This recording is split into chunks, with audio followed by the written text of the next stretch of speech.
الله عز وجل نبيه موسى عليه السلام أن يدعو فرعون إلى عبادة الله وحده لا شريك له. فلما ذهب إلى فرعون ودعاه إلى دين الله لم يصدقه وقال له: ما دليلك؟ فألقى موسى بعصاه فتحولت بإذن الله إلى ثعبان كبير.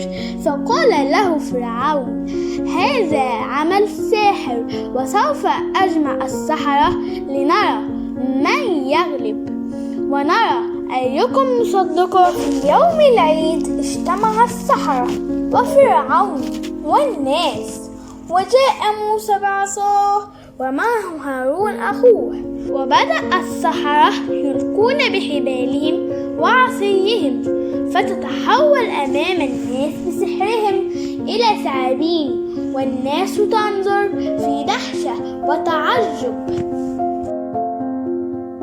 ثم ألقى موسى عليه السلام بعصاه فتحولت إلى ثعبان ضخم عظيم ابتلع كل ثعابينهم.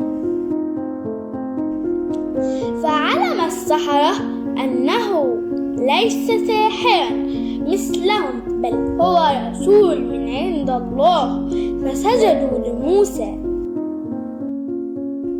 فغضب منهم فرعون وأمر بعذابهم لكي يعودوا عن دين موسى، لكنهم رفضوا أن يكفروا بعد أن آمنوا بالله وحده.